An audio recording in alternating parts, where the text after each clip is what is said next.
भतनशुम, ये क्या कर रहे हो तुम? ये सर्वथा अनुचित आचरण है। अपने मित्रों की पराजय पर उत्साहित होकर तुम सब प्रसन्न हो रहे हो। तुम सबको लज्जा आनी चाहिए अपने इस दुर्व्यवहार पर। तुम देख नहीं रहे मेरे मित्र देवराज कितने दुखी हैं अपने इस पराजय पर, कितने उदास हैं। देवराजेंद्र, अपने हृदय को छोटा मत कीजिए। ये तो कीड़ा ही ऐसी है, जय पराजय तो लगी रहती है। नहीं नहीं देवराज, ये उचित नहीं। जो हुआ सो हुआ। मुझे आपसे कल्पवृक्ष नहीं चाहिए। हम अपने मित्रों के प्रति बड़े उदार हैं और उन्हें दुखी नहीं देख सकते। ये क्या कह रहे हैं आप असुर महानायक शुंभ? अवश्य ही आप कोई चाल चल रहे हैं। आप कल्पवृक्ष क्यों नहीं स्वीकार करेंगे? इस दांव पर आप विजयी रहे हैं तो आपको कल्पवृक्ष तो स्वीकार करना ही चाहिए। अथवा आप सशंकित हैं? यदि देवराजेंद्र अगले दांव में विजयी रहे तो आपको हम सुंदरियों को गंवाना पड़ेगा, है ना? यही सोच रहे हैं ना आप? किंतु हमारा हृदय कह रहा है कि अगला दांव देवराज का ही होगा। तब आप कहेंगे कि आपने कल्पवृक्ष नहीं लिया तो देवराज इंद्र आपकी सुंदरियों को छोड़ दें, है ना? हमने आपकी चाल पकड़ ली। हमें स्वर्ग जाने से रोकने की योजना है ना? मित्र शुंभ, स्वर्णलता का कथन उचित है। जो न्यायोचित है सो है। कल्पवृक्ष आपका, कल्पवृक्ष आपका।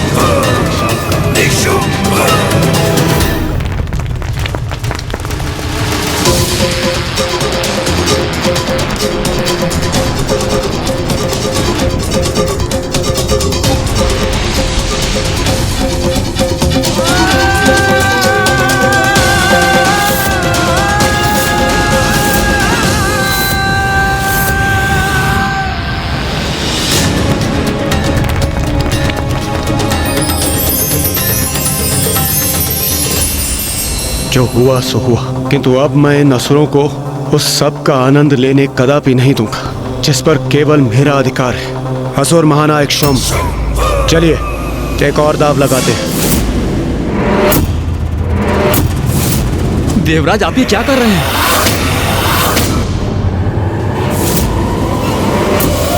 क्यों मित्र शुंभ, एक और दाव लगाने के लिए तैयार हैं आप?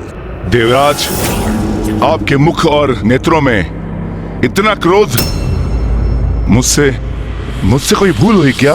मित्र शुंभ, मेरे नेत्रों में जो अग्नि है वो एक प्रतिद्वंदी की है, किंतु मुझे आपके नेत्रों में दया दिखाई दे रही है। प्रतीत होता है आप मुझे कोई साधारण हारा हुआ देवता समझ बैठे हैं। भूलिए मत, इंद्र हूं मैं, देवराज इंद्र। स्मरण रहे, यदि भाग्य ने आरंभ में मेरा साथ दिया है तो पुनः भी अवश्य मेरा साथ देगा। चलिए चलिए। भाग्य ने नहीं इंद्रदेव, मेरे छल कपट ने तुम्हारा साथ दिया है, किंतु अब वह असुरों के साथ है। तुम केवल इसी प्रकार देवराज होने का घमंड करते रहो और एक एक चाल चलते रहो, क्योंकि तुम देवताओं को तुम्हारे समस्त निधियों से रिक्त और वंचित करना ही हमारा अंतिम उद्देश्य है। मित्र देवराज, अब मुझे आपकी विजय पर इतना विश्वास है, मैं कल्पवृक्ष और ऐरावत के साथ साथ अपनी सारी सुंदर स्त्रियों को दांव पर लगाता हूं। यही अंतिम अवसर है जब मैं अपना गवाया हुआ सब कुछ पुनः पा सकता हूं। अब तो आप प्रसन्न है ना? देवराजेंद्र, ये क्या कह रहे हैं आप? माना कि अपार सौंदर्य है इन सुंदरियों का, किंतु स्वर्ग का धन धान्य अमूल्य है, इसलिए सावधान रहिएगा। अब आप और क्या दांव पे लगाएंगे देवराज इंद्र? कामधेनु, कामधेनु।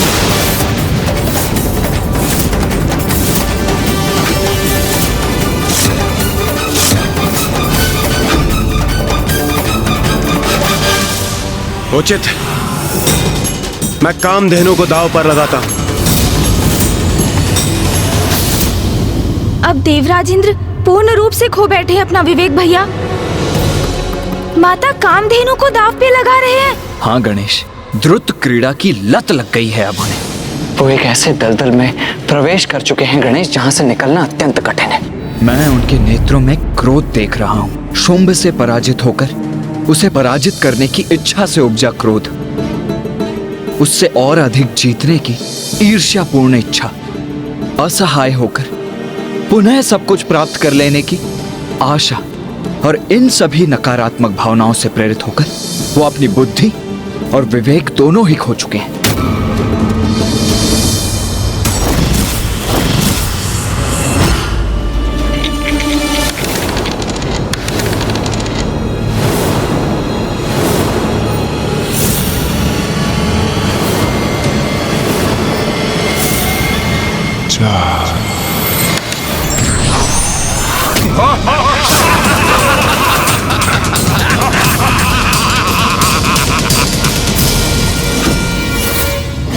असुर महानायक शुंभ की जय। असुर महानायक शुंभ की जय।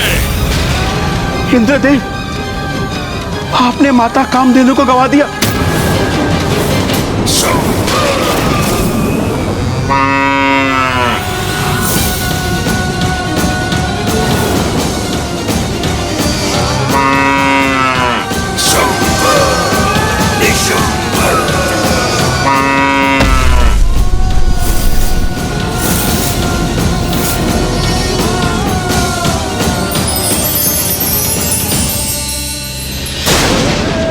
समझ नहीं पा रहा कि बार बार मेरी ही पराजय क्यों हो रही है। भाग्य अब मेरा साथ क्यों नहीं दे रहा। प्रतीत होता है अब ये क्रीड़ा संपन्न हो गई। मुझे कितनी आस थी देवराज आपसे, किंतु आपने मुझे निराश कर दिया। जब मैं दांव पर लगी हूँ तो मुझे लगा कि आप अवश्य जीतेंगे, किंतु बस स्वर्णलता बस। मेरे मित्र देवराज यहाँ तुम्हारे हृदय में बसने नहीं आए थे, और तुमने उनसे ऐसे शब्द कहने का दुस्साहस भी कैसे किया? क्या समझते हो स्वयं को मेरे मित्र देवराज से, जो उनसे समानता जता रही हो? असुर महानायक शुंभ, उचित होगा आप अपना क्रोध, अपना द्वेष स्वर्णलता पर नहीं, चौसर के अगले दांव पर निकालें।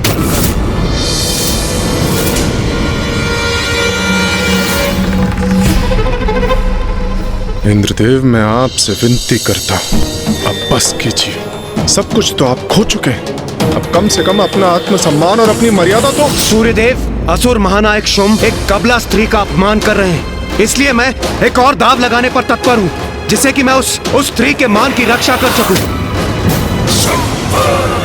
और आप मुझे रोक रहे हैं। इंद्रदेव, आप इस क्रीड़ा में इतने डूब गए कि उसके मिथ्या कारण ढूंढ रहे हैं।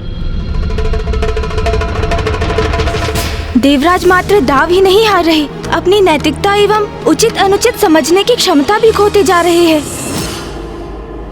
चलिए असुर महानायक शुंभ, एक और दाव चलिए। उचित है, इस बार मैं और भी बड़ा दाव लगाता हूं।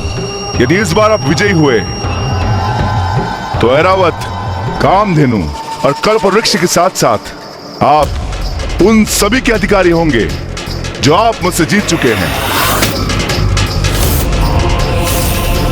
और इसके साथ मैं स्वर्णलता के पांव पर गिरकर क्षमा याचना करूंगा। अब आप कहिए, आप क्या दांव पर लगाएंगे देवराज?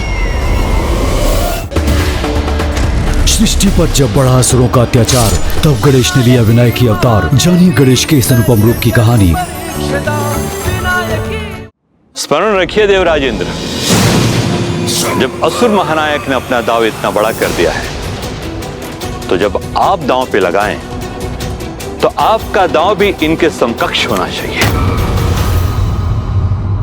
अब ऐसा क्या है उनके पास गणेश? मेरे अनुसार अब देवराज के पास और कुछ भी नहीं है दांव लगाने के लिए। भैया, एक वस्तु अभी भी शेष है, और मैं तो यही मना रहा हूँ कि शुंभ और असुर गुरु शुक्राचार्य देवता से वो ना मंगा ले। अभी कहाँ सब कुछ खोया है देवराज इंद्र आपने? देवराज तो आप अभी भी हैं ना। इंद्रासन है आपके पास, और एक वही है जो आपके द्वारा गंवाए सभी से अधिक मूल्यवान है।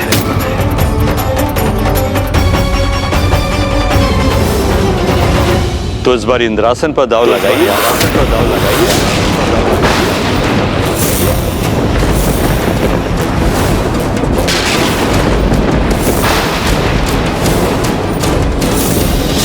जिसका भय था वही हुआ भैया। असुर गुरु शुक्राचार्य ने इंद्रासन भी मांग लिया। देवराज, अभी भी रुक जाइए, अभी भी समय है। इस क्रीड़ा में और आगे जाने की कोई आवश्यकता नहीं। विनती है मेरी आपसे, अभी भी पीछे हट जाइए।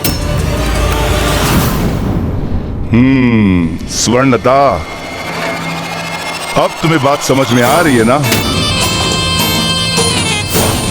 कि तुम्हारा मूल्य देवराज के लिए कुछ भी नहीं। तुम स्वर्ग जाना चाहती हो ना? कहीं नहीं जाओगी तुम, यही पड़ी रहोगी पाताल के कारागार में। यही एकमात्र उपाय शेष है मेरे पास। यदि मैं ये दाव नहीं चलता हूं तो सूर्यदेव और अन्य सभी देवता मुझे अन्य सभी कुछ खोने का दोष तो पैसे भी दे ही देंगे। इसलिए मुझे एक और दाव खेलना ही होगा, और इस दाव से मैं देवताओं, असुरों और स्वर्णलता की दृष्टि में अपनी प्रतिष्ठा, अपना सम्मान पुनः स्थापित कर सकता हूं। मुझे स्वीकार, मुझे स्वीकार, मुझे स्वीकार। मैं इंद्रासन दाव पर लगाता हूं, मैं इंद्रासन दाव पर लगाता हूं, मैं इंद्रासन दाव पर लगाता हूं।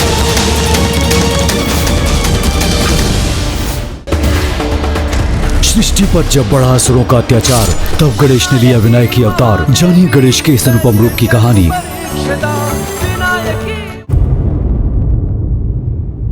उचित है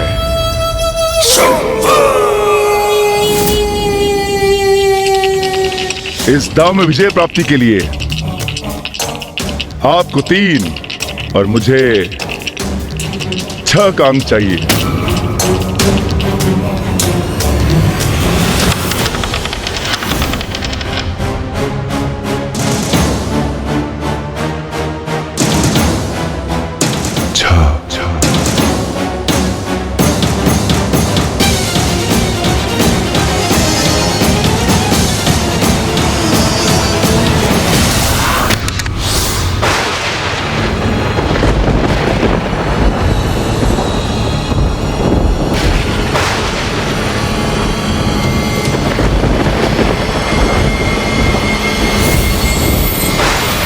गणेश, क्या हो रहा है वहां? सब इतने शांत क्यों हैं?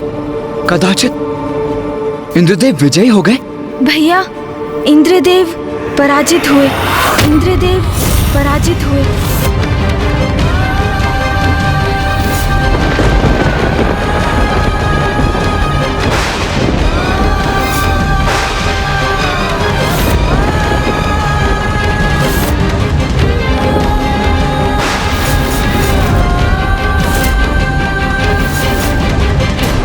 ये आप क्या कर बैठे देवराज इंद्र?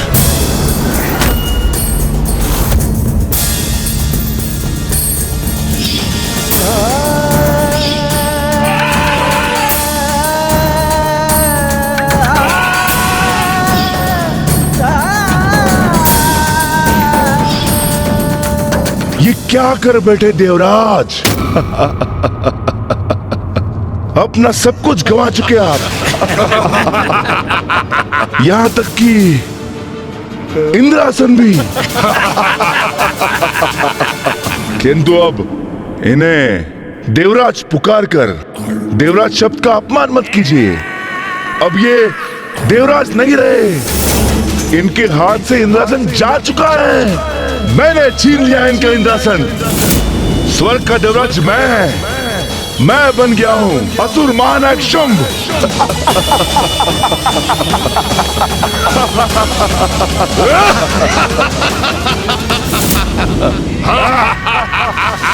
असुर महानायक शुंभ की असुर महानायक शुंभ की, असुर महानायक शुंभ की।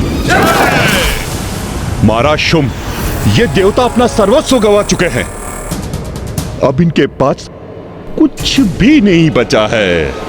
मेरा अर्थ है कि इंद्रदेव के पास अब कुछ भी नहीं बचा है, कुछ भी नहीं। अब ये बेचारे कहां जाएंगे, क्या करेंगे, कैसे अपना जीवन यापन करेंगे? अरे रे रे रे मित्र, आप तो विचलित होकर चिंता में डूब गए, परंतु डूबा तो मैंने दिया ना आपको।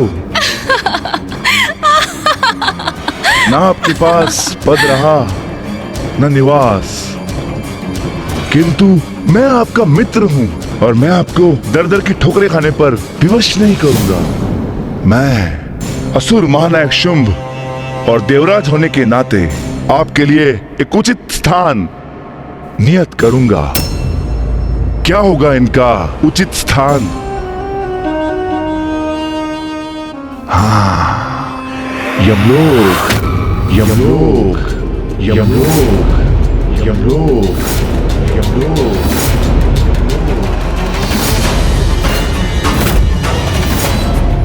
वहां निवास स्थान के साथ साथ कार्य भी होगा आपके पास। आते जाते आत्माओं की गणना करते रहेगा वहां। क्योंकि स्वर्ग और पाताल दोनों पर मेरा इस असुर महानायक शुंभ का अधिकार है।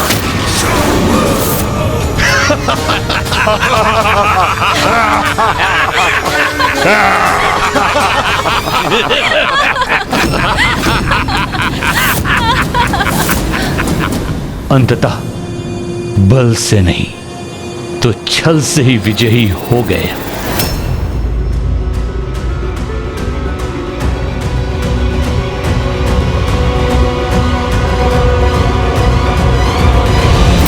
मित्रवर, ये कैसा व्यवहार है आपका? अब तक तो आप मुझे मित्र मित्र कहकर संबोधित कर रहे थे, फिर ये अब कैसा मित्र, कहां का मित्र? मित्रता तो समानता में होती है और तुम अपना सब कुछ खो बैठे हो।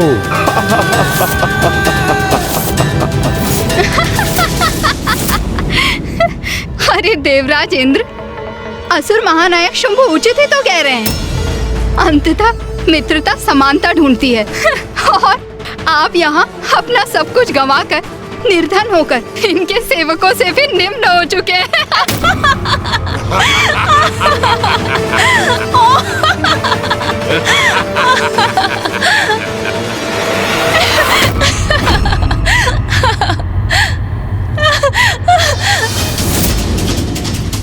अरे ऐसे घूर क्या रहे हैं आप मुझे? मैंने आपको देखकर तनिक मुस्कुरा क्या दिया और आप मेरे पीछे पीछे यहाँ तक पहुँच गए। कैसे पुरुष हैं आप?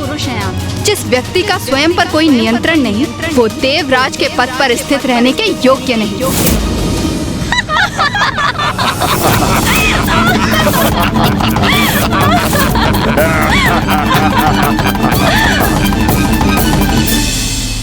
सुनिए, एक सुझाव दे रही हूँ। असुर महानायक शुंभ की दया स्वीकार कर यमलोक में शांति पूर्वक अपना जीवन बिताइए। जाइए यहाँ से।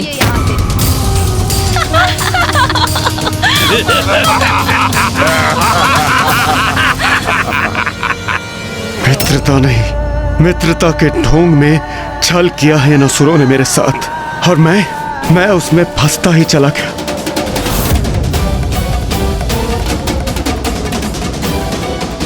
अंततः इन असुरों की योजना पूर्ण हो ही गई, किंतु अब इन्हें इनके छल का उचित उत्तर देने का समय आ गया है।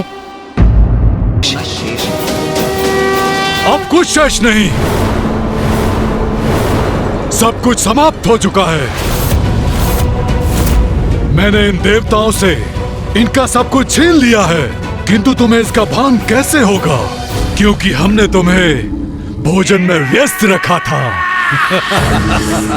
आपकी अज्ञानता चकित कर रही है मुझे। कदाचित आपको हमारी क्षमताओं का कोई भान नहीं है। कहाँ क्या हो रहा है ये ज्ञात करने के लिए मुझे अथवा मेरे अनुज को वहां उपस्थित रहने की आवश्यकता नहीं है। हमें भली भांति ज्ञात है कि इंद्रदेव चौसर की क्रीड़ा के उन्माद में ऐरावत, कल्पवृक्ष और यहाँ तक कि माता कामधेनु के साथ साथ इंद्रासन पद को भी गवा चुके हैं। ओह, ज्ञानी हो तुम दोनों।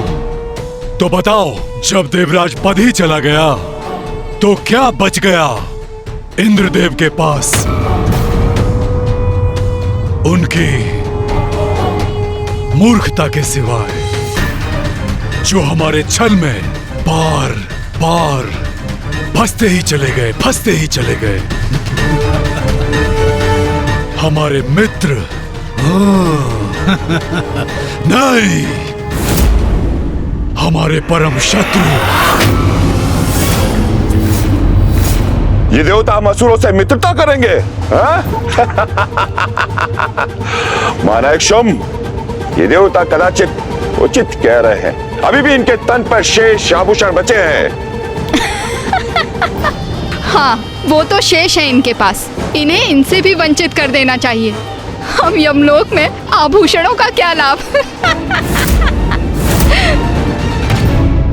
इतना अपमान हो रहा है देवताओं का, किंतु पार्वती नंदन गणेश जी पूर्णतः शांत है, तनिक भी विचलित नहीं। उनकी इस निश्चिंतता का क्या कारण, क्या है इनका रहस्य?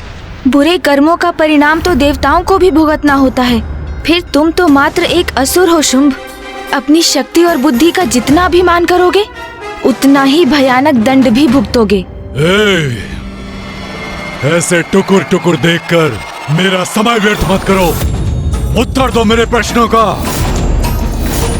इंद्रासन से बढ़कर इनके पास क्या हो सकता है? कुछ नहीं, सिवाय हमारी भिक्षा के, हमारी भिक्षा के, हमारी भिक्षा के। क्यों असुर गुरु शुक्राचार्य? कोई गुप्त दांव अभी भी शेष अवश्य है, अन्यथा ये दोनों यहाँ इस प्रकार नहीं खड़े होते। किंतु क्या है वो? असुर गुरु शुक्राचार्य, बहुत बड़ी चूक कर बैठे हैं आप, जिसकी अपेक्षा मुझे आपसे कदापि नहीं थी। क्योंकि जो योजना आपने गढ़ी थी, उसमें तो एक बहुत बड़ी कमी रह गई। कमी रह गई हमारी योजना में? नहीं महादेव पुत्र गणेश जी, कदाचित आप देवताओं के पराजय को स्वीकार नहीं कर पा रहे हैं। वास्तविकता से संपर्क बनाइए। ये देखिए, हम असुर विजयी हुए हैं, तो फिर किस कमी की बात कर रहे हैं आप गणेश जी? असुर गुरु, कभी कभी अति उत्साह में व्यक्ति सबसे मुख्य बात भूल जाता है। वही आपके साथ भी हुआ। प्रथम दाव में ही इंद्रदेव से आपको उनका पद छीन लेना चाहिए था, तो ऐरावत, कल्पवृक्ष, माता कामधेनु स्वतः ही आपके हो जाते। किंतु आपने ऐसा नहीं किया, क्योंकि आपका ध्यान तो इन सभी पर था, जिनके लोभ में आप देवताओं की सबसे अमूल्य निधि भूल गए। क्या कह रहा है ये गजमुख? ऐसा क्या है जो असुर गुरु भी भूल गए? ऐसी कौन सी निधि है देवताओं की जिससे हम अब भी वंचित हैं? एक ऐसी निधि असुर गुरु शुक्राचार्य, जिसके कारण आपके निरंतर कुशल मार्गदर्शन के पश्चात भी यह असुर कभी भी देवताओं को पराजित नहीं कर सके।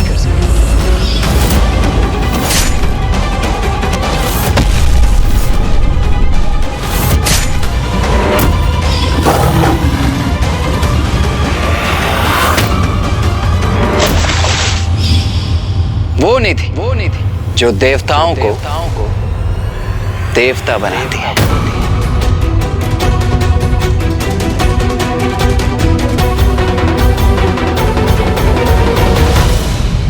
ओह, अब मैं समझा। अमृत।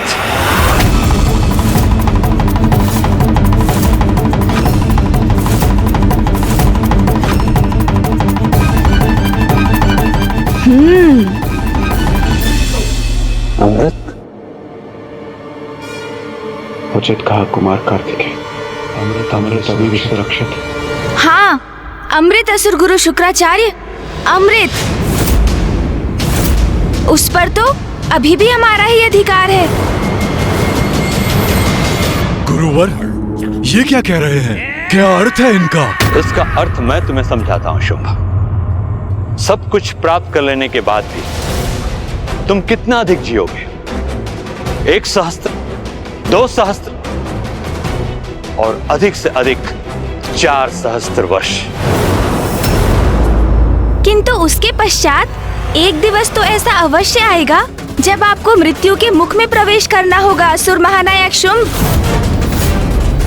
और फिर आपकी मृत्यु के पश्चात सभी कुछ पुनः देवताओं को प्राप्त हो जाएगा, क्योंकि उनकी मृत्यु तो असंभव है।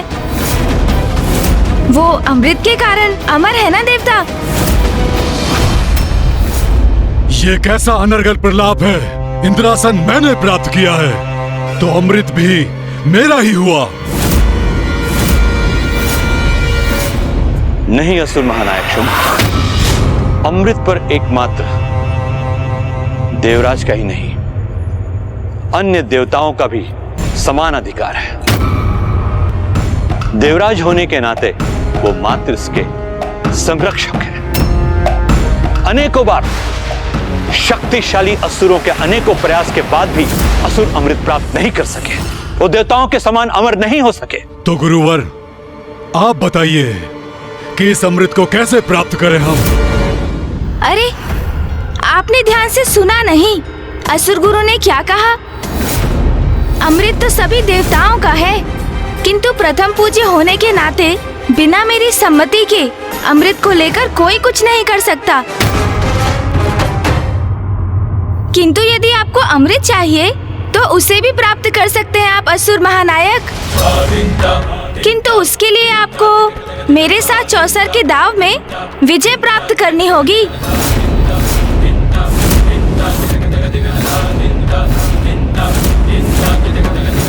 तो क्या कहते हैं आप? मेरा प्रस्ताव स्वीकार है आपको? तो क्रीड़ा आरंभ करें, तो क्रीड़ा आरंभ करें, तो क्रीड़ा आरंभ करें। ये क्या कह रहे हैं गणेश जी?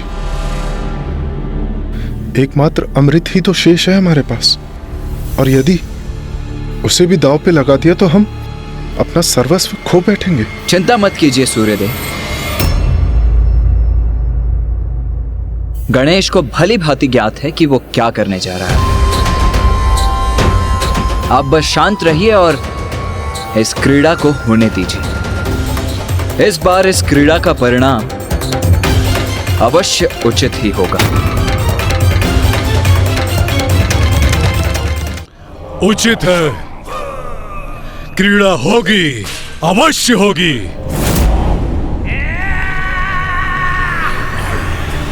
सब कुछ गंवाने के पश्चात भी गणेश जी अमृत दांव पे लगाने के लिए आतुर हैं। क्या मंशा हो सकती है इस वक्त की? अवश्य कोई न कोई चतुराई होगी उनकी, किंतु अमृत के बिना हमारी विजय भी तो अधूरी है। क्रीड़ा अवश्य होगी, किंतु अब कैसा किंतु परंतु? अमृत दांव पर तभी लगेगा असुर महानायक जब देवताओं से आपने जो भी प्राप्त किया है उसके साथ आप अपना सर्वस्व दांव पर लगाएंगे।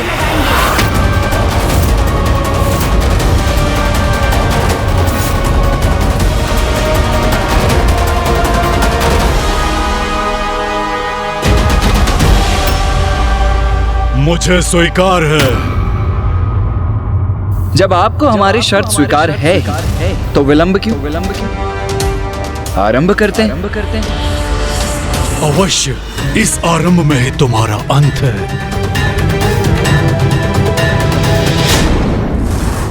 जिस प्रकार तुम इसे देख रहे हो उससे ये प्रतीत होता है कि तुमने कभी चौसर की क्रीड़ा में भाग ही नहीं लिया। क्या करें असुर महानायक शुंभ, हम कैलाश में ऐसी कोई क्रीड़ा करते ही कहाँ हैं जिसमें कोई दाव लगाने की आवश्यकता हो। द्रुत क्रीड़ा निषेध है ना वहाँ। दोष तो मेरा ही। अपने दायित्वों को भूलकर मिथ्या आकर्षण से प्रभावित होकर मैंने ही तो धृत क्रीड़ा में भाग लिया। चलो, बहुत हुई शब्दों की क्रीड़ा। अब क्या इसे संपूर्ण दिवस निहारते रहोगे या चौसर की क्रीड़ा भी खेलोगे? भैया, मैं तो ये क्रीड़ा भली भांति समझ गया। हाँ गणेश, ये क्रीड़ा तो सीधी और स्पष्ट है। आड़े तिरछे हैं तो इस क्रीड़ा में भाग लेने वाले। अब और अधीर नहीं होने दूंगा आपको।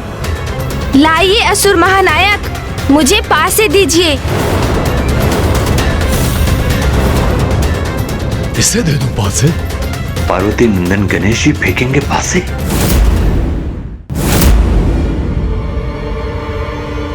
संकोच मत कीजिए, मुझे दीजिए पासे। पासे तुम्हें क्यों दूं? पासे तो मैं ही फेंकूंगा, जैसे मैं अब तक करता आया हूँ। वो नियम तो पूर्व में था और ये स्थिति आपके पास है फेंकने का ही तो परिणाम है। ये एक नवीन और भिन्न दांव है, इसीलिए यदि इसमें पासे गिरेंगे तो प्रथम पूज्य गणेश के हाथों से। यदि आपको स्वीकार है तो आरंभ करते हैं, अन्यथा कोई बात नहीं, अमृत हम देवताओं के पास ही रहेगा। फिर तुम दोनों प्रथम पूज्य और देव सेनापति होंगे अपने स्वर्ग में, जो अब तुम्हारा नहीं रहा। और ये भूलो मत, तुम लोग मेरी राज्यसभा में हो और जहां तुम्हारे देवता लाचारों की तरह बस खड़े हैं, इसलिए तुम मुझे किसी भी अवस्था में बांधने की स्थिति में नहीं हो। समझ गए? समझने की आवश्यकता तो आपको है। असुर महानायक होंगे आप अपनी राजसभा में, किंतु स्मरण रहे, मृत्यु से मुक्त नहीं है आप, क्योंकि अमृत तो अभी भी हमारे ही पास है और ये दांव उसी अमृत के लिए चला जा रहा है।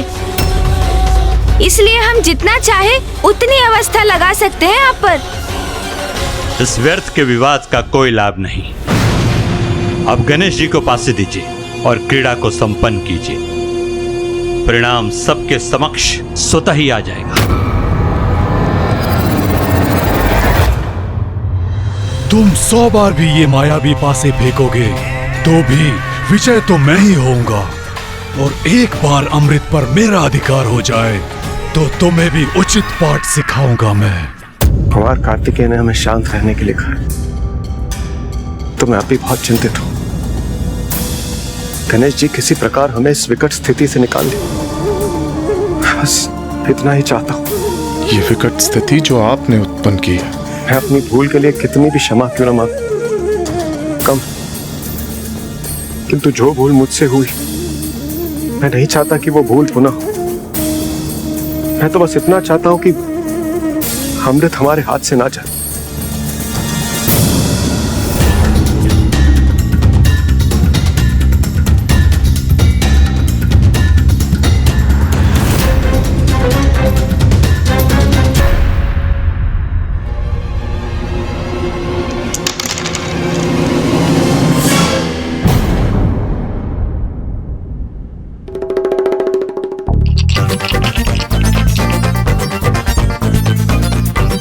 गणेश जी, अब विलंब क्यों?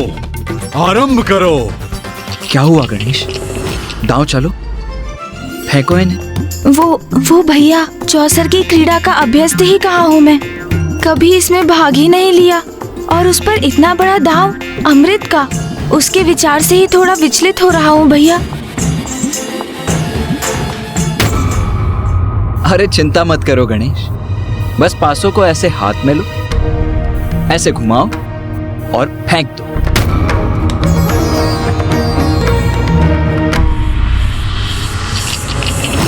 अरे ऐसे नहीं गणेश, लाओ मैं दिखाता हूं, मुझे दो पासे। असुर गुरु, यदि आपको कोई आपत्ति ना हो तो मैं गणेश को दिखा दूं कि पासे कैसे फेंके जाते हैं। अवश्य, मुझे कोई आपत्ति नहीं, अपितु प्रसन्नता होगी कि महादेव पुत्र प्रथम पूज्य गणेश जी को अभी भी कुछ सीखना शेष है।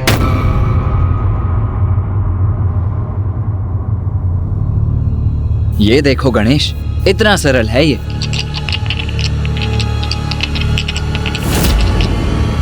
ये पास से हाथ में लिए और यथाशक्ति फेंक दिया।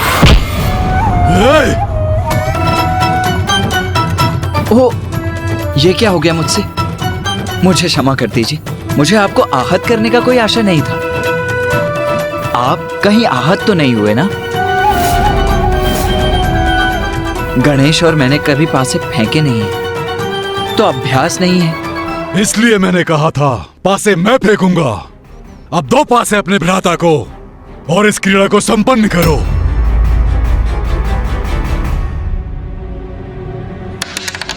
हाँ, जैसी आपकी इच्छा। लो गणेश, अब तुम ही फेंको इन्हें।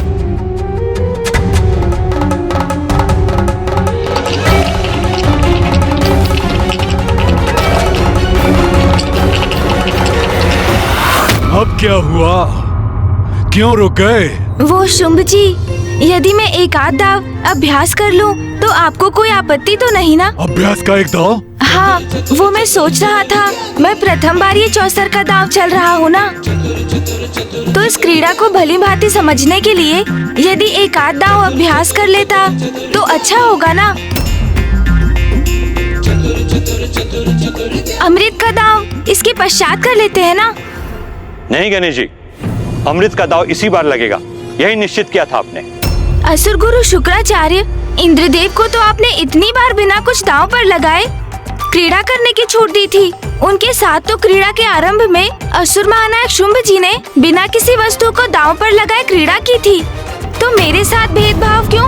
वैसे मैं ये नहीं कह रहा हूँ कि इस बार किसी भी वस्तु को दांव पर ना लगाया जाए, बस अमृत का निर्णय अगले दांव में हो। तुम्हारे पास बचा ही क्या है जो तुम दांव पे लगा सकते हो? सब कुछ तो मेरा हो चुका है, मेरा। वो तो हम तब आपको बताएंगे जब आप इस दांव में मुझे अभ्यास करने की अनुमति देंगे। उचित है, एक बार आप अभ्यास कर लें, फिर अमृत। लो, गुरुदेव ने अनुमति दे दी है, तो बताओ क्या लगाओगे दांव पर?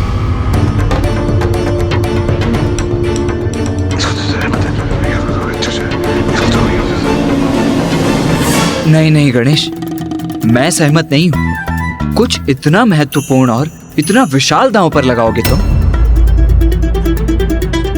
इस पर एक बार पुनः विचार कर लो अनुज।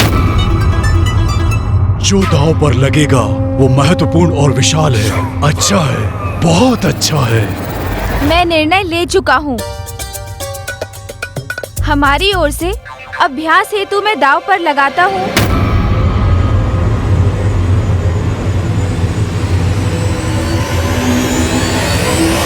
मूषक जी को, मूषक जी को, मूषक जी को।